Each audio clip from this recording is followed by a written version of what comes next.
So I've never really gotten the chance to talk about Paramore. I've talked about Panic and Fall Out Boy plenty of times, but not Paramore. They are the other big band in the emo pop boom of the 2000s. They're honestly one of my favourite pop punk bands, and Brand New Eyes is easily one of my favourite albums of all time. Like other bands in the genre, they did start to change up their sound on their later albums. After the departure of the Farrow brothers, we got the self-titled album, which looking back is in some ways a transitional album between their early sound and new sound. My opinion on their earlier albums is that I think they're all just great. So obviously I was incredibly excited when the band started working on a new album, and I was even more excited when original drummer Zach Farrow returned to the group. After Laughter was an album that was tough for the band to make. Bassist Jeremy Davis just left the band, leaving the band as a two-piece. They weren't sure if a new album would ever be made, and I think the troublesome early part of making the album did kind of have a ripple effect with the final album we got. The album sees the band go in a more 80s new wave / synth pop inspired sound, which to be fair isn't a massive shock. There was quite a bit of that sound on their self-titled record also, just not explored to the extent that it is on this. The album has its highs and its lows all throughout. There are songs that I think are honestly some of the best songs the band have ever written, and there's some of the worst songs they've ever done also. It's a mixed bag of an album. When it works, it's a triumph of glossy pop excellence. Clearly inspired by people like the Talking Heads, Cyndi Lauper and the Bangles, the album follows a very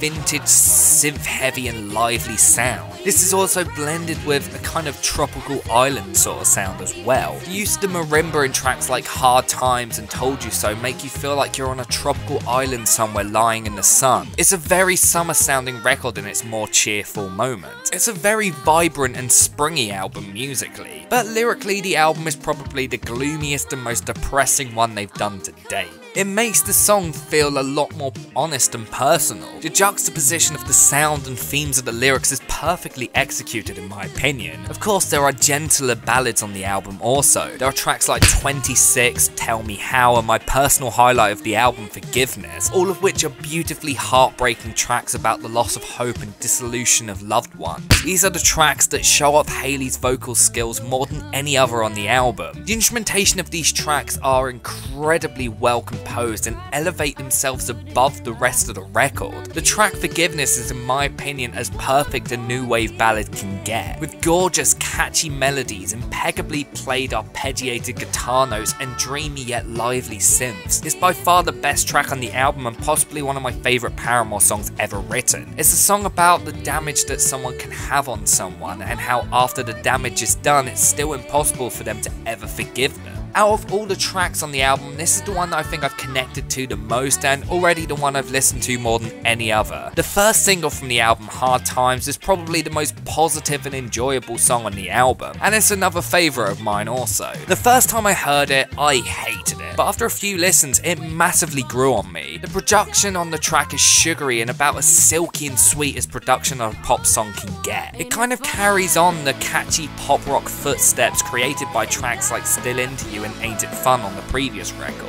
Zach's drum work is fantastic on this track, especially in the verses. It suits the song well, and his drumming on the other songs on the album also fit them perfectly too. The second single, Told You So, very much feels like a Paramore song. I think out of all the tracks on the album, it's the one I could see being on a previous album the most. If the instrumentation was a little less wistful and heavier, then I could easily see it fitting on the self-titled record. But honestly, I'm not a huge fan of the track. It shows off my biggest problems with the album, and that is that the album can get a little bit plain at times. The tracks start to kind of blend into each other and not really stand out on their own. Tracks like Pool and Fake Happy suffer from this problem the biggest in my opinion. Although they are lyrically excellent, at least Pool is anyway, they don't stand out at all and they're not the most memorable on the album. And it's not like I only like the ballads on the album with a couple exceptions. There are upbeat tracks that I think are great on there too. Tracks like Rose Colored Boy, Caught in the Middle and Idol Worship are all brilliant, but there's quite a lot of filler material on the album. And backtracking slightly, I do not like the track Fake Happy at all. I do think the meaning behind it is smart. It's about people who are incredibly insincere and obviously pretending to be happy. The problem I have with it is that the line Fake Happy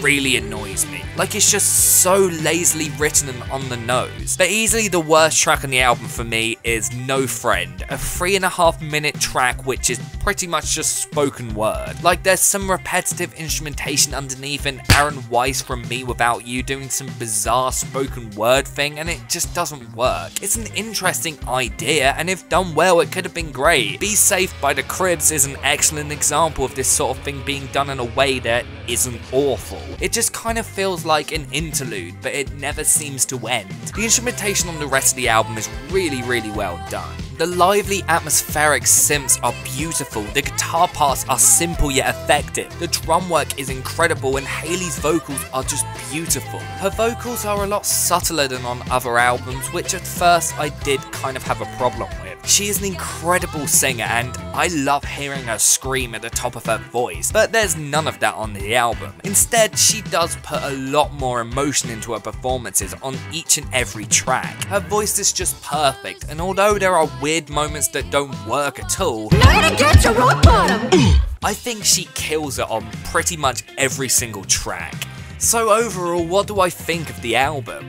I don't know, to be honest. Like, there's so many moments that I love, so many moments that I think are career highlights for the band, but at the same time, it gets so boring. I don't see myself going back and listening to the album in full as much as I do the other albums. Although there are some great songs, there's also some bland and terrible songs on there too. And for me, the two kind of seem to be trying to battle each other out constantly, and neither one actually wins. Lyrically and production-wise, this is probably their best album to date, but that means nothing when they're put onto songs that just don't have the impact that they should do. So as much as I'm sure people are going to disagree, and I know there's going to be a lot of people who do, I'm going to give After Laughter by Paramore 7 out of 10.